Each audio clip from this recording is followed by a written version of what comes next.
So everybody has been asking me to cover this, and they've been telling me, Anton, you gotta break this down because this is something that is going to happen and is going to ruin the country and all of this stuff, right? And so I said, okay, all right. Let me do a little bit of research.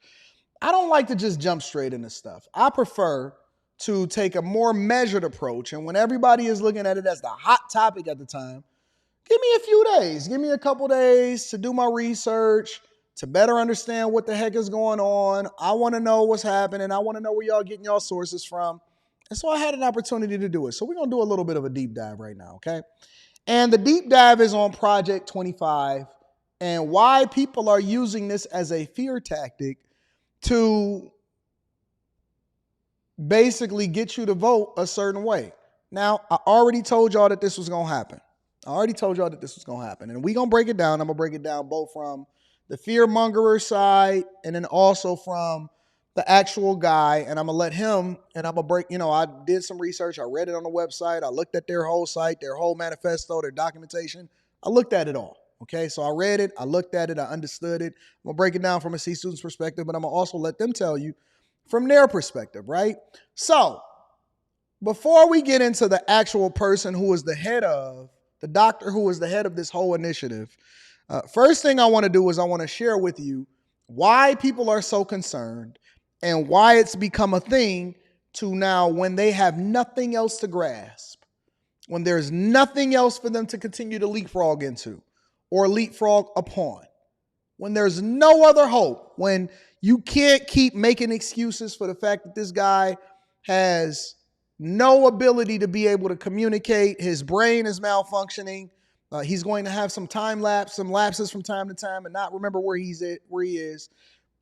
When we get done championing Kamala Harris and you have no other straw and no other card to play, what do they play? On your emotions. They play on your emotions. I knew that this was something that I had to cover when I seen Taraji P. Taraji P. Henson. And I seen a clip from her on BET where she was saying, it's not a game. Look at the Project 2025.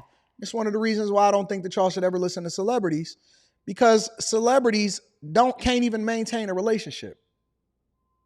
They can't even fix their own household, but they're going to tell you how to vote, and you're going to lean into them because they popular in whatever movie that they got popular off of, and you're going to let them to help you determine how you're supposed to vote. So let's look at it from the fearmonger side, and this is MSNBC basically saying that everything is going to go to SHIT as a result of it. Check it out. You've been closely watching this show and this network, and even on social media, you've probably heard of Project 2025, sometimes also called the Presidential Transition Project. It's a 900-page policy document put together by a bunch of conservative interest groups as a guide for how a second Trump administration can weaponize the federal government in pursuit of a, frankly, frighteningly authoritarian vision. It's also a wish list of a bunch of fringe far-right policy proposals that I think many voters would be really horrified to learn about. It seems like a lot of people are starting to pick up on the project and its proposals thanks to warnings like this one from host Taraji B. Henson. Now, I want you guys to now understand and know that this guy is literally reading from a producer's script. This was handed to him, and they said that this would be a good play for you. And this is going to go viral, and it's going to get a lot of views. And so we also want to push this agenda, and we know that we are a part of the agenda. So we definitely going to put this script in front of you. He's stumbling over his words. He's repeating what he's saying. It's the same thing that battle rappers do when they memorize their lines and they need to go back to a certain point in order to be able to perform effectively.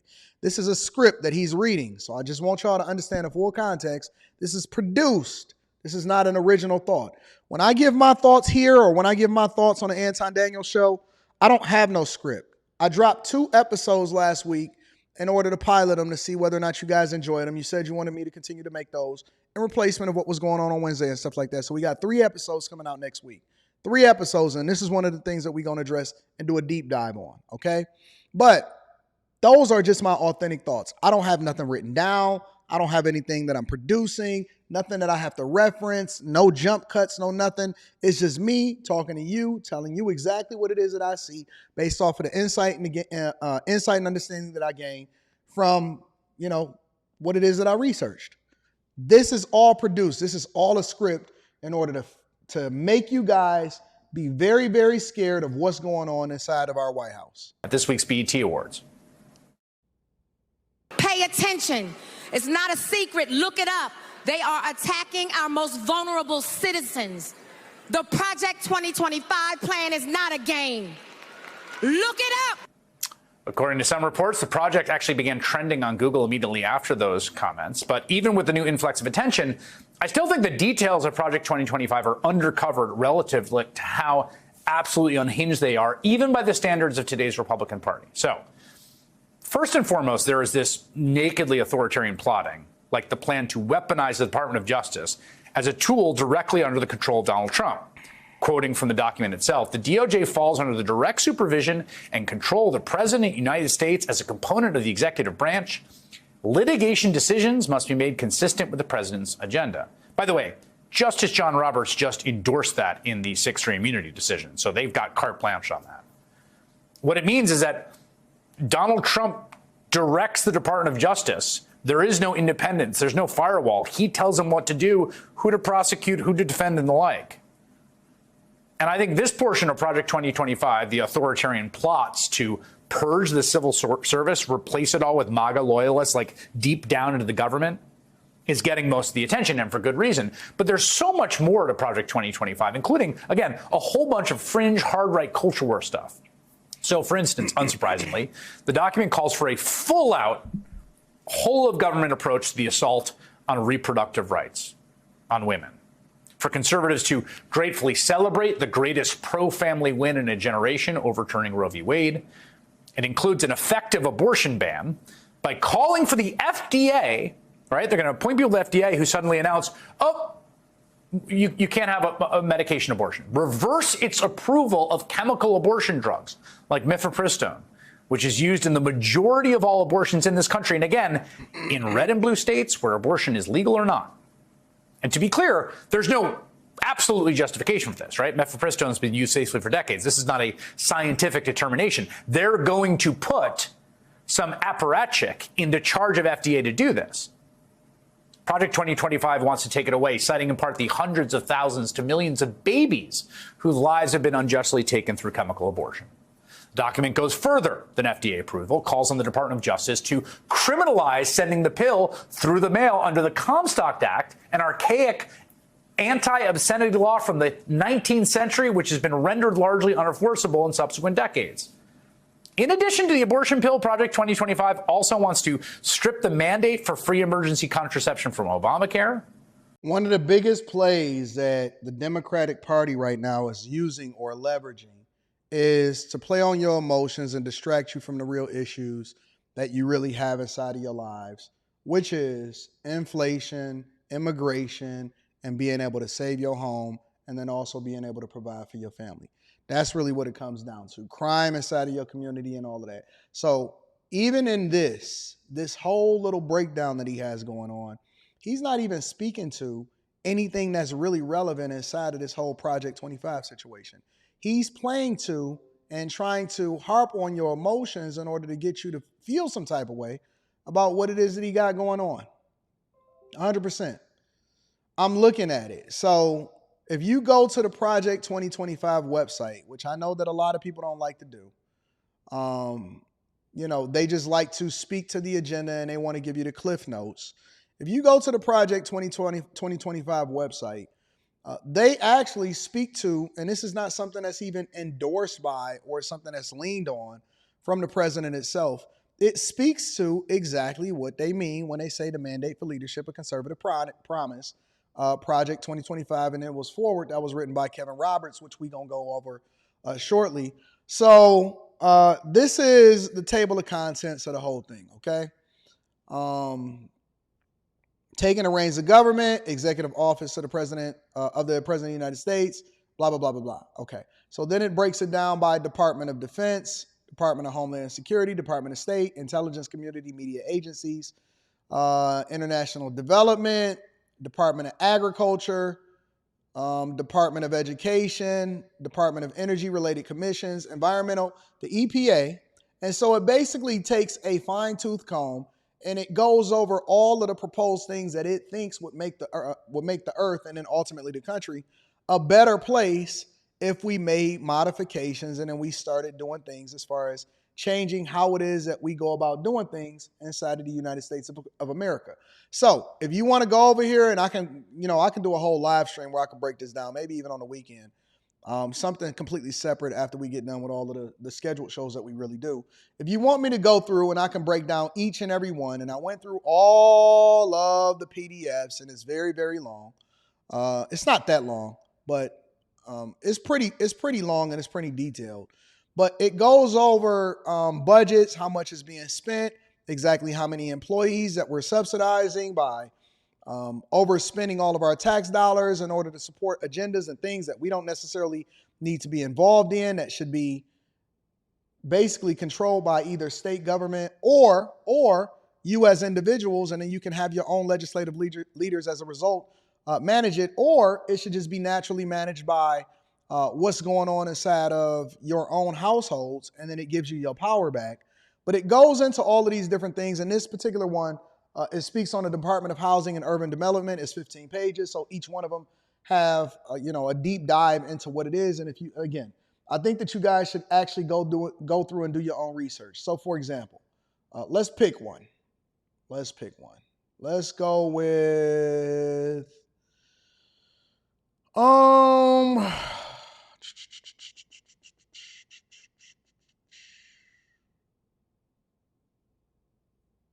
Veteran Affairs, Commerce, Export and Import Bank, Federal Reserve, Smart Business Trade, Fair Trade, Case for Free Trade. Let's go with Health and Human Services. So this document is 54 pages, all right? If the U.S. Department of Health and Human Services were a separate country, its approximately $1.6 trillion budget will rank as the world's 5th largest national budget. So it goes and it actually breaks down. It's not something that Trump said that he would implement, but it's a recommendation or something that they actually would stand for. It goes and it breaks down how our money is being spent and whether or not it actually helps us or it hurts us with regard to this specific subject, all right? So I'm not going to go through and I'm not going to read the whole 54 pages on this live stream.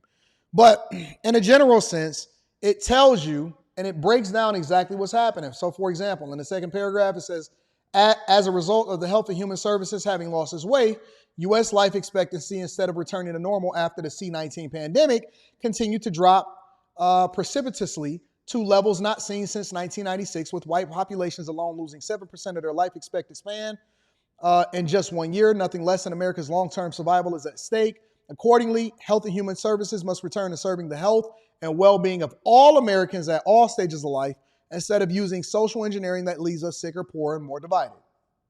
So, population control, largely. All right? But let me go back to what he was saying, and then let's see what he has to say.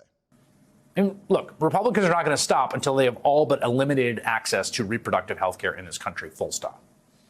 They're also, not surprisingly, committed to stop. And read and also do your own research. Stop depending on other people to tell you what to do. Get your own insight, and then we can have a deeper conversation, and we don't have to start relying on just entertainment in order to be able to have these conversations or in order to keep you entertained. Stopping the enormous seismic green energy transition to doom us to the most catastrophic consequences of climate change. The document refers to attempts to mitigate climate change, to mitigate it as a radical climate policy. It calls for an end to the unprovoked war on fossil fuels, for the government to oppose eyesore windmills built at taxpayer expense. Document also calls for all federal laws, grants, regulations, and contracts to delete every instance of the terms sexual orientation and gender identity, diversity, equity, inclusion, gender equality, gender equity, gender awareness, gender sensitive, abortion, reproductive health, and reproductive rights, saying they're used to deprive Americans of their First Amendment rights. Reproductive health.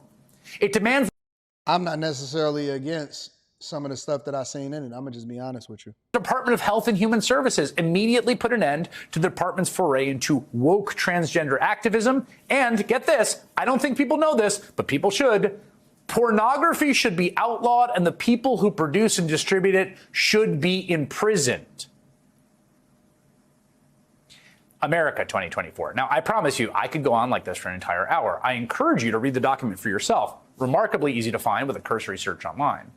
And that, of course, is because Republicans are incredibly proud of their little project. Listen to the project's architect, the president of the Heritage Foundation, on this network last month. The organization in this plan talks about changing the Department of Health and Human Services to the Department of Life. Do you think that women in America should be able to get an abortion if that is what their doctor says they need? Abortion's not health care. I find it really interesting, if not worse, that you wouldn't support the change of the department name to the Department of Life. I thought we were all in support of life. We believe eminently in women's rights, and particularly women's rights in the womb. Women in the womb. That position is openly and proudly out of touch with what most Americans want, but that's sort of the point. Because Project 2025 is in many respects about power, about a right-wing vanguard minority forcing its fringe agenda onto the American voters by any means necessary. This is what we're going to go to do, and you can't stop us. And if you think I'm exaggerating, just listen to that same Heritage Foundation president on an episode of Steve Bannon's podcast yesterday, guest hosted by former Republican Congressman Dave Brat, because Bannon is currently in prison. We're in the process of taking this country back. The reason that they are apoplectic right now, the reason that so many anchors on MSNBC, for example, are losing their minds daily is because our side is winning. And so I come full circle in this response and just want to encourage you with some substance that we are in the process of the Second American Revolution, which will remain bloodless if the left allows it to be. So with that being said, and now that you see a little bit of what's being promoted as far as Taraji P. Henson, and people that are now trying to leverage this in order to scare you into voting one way or another. And again, I encourage you guys to do your own research, and more importantly, also understand that this is not something that President Trump said that he would implement at all. This is just something that they're continuing to promote. And again, based off of what I read, I'm not incredibly against most of what I've read. Now, I got to do a little bit more of a deep dive because it is a long document and I only scanned through most of it. But I'm not necessarily against it at all. I'm not against some of the stuff that I've read. I mean, I don't agree with the alphabet community agenda that was largely championed by and pushed by President Obama. It's not really a thing that I stand on. I think that the government is overly bloated and we never have a trimming of the tree when it comes to making sure that we're not subsidizing jobs by giving them our taxpayer dollars in order to do things that we don't even support. The government is incredibly inefficient. They do not manage our money effectively. They throw money at the wall. They continue to support these agendas and these narratives that we don't agree with. And I think that there should be a separation with a lot of the different issues that we have. And we should not be throwing our money into something that we don't agree with. So I'm not totally against everything that I read inside of this.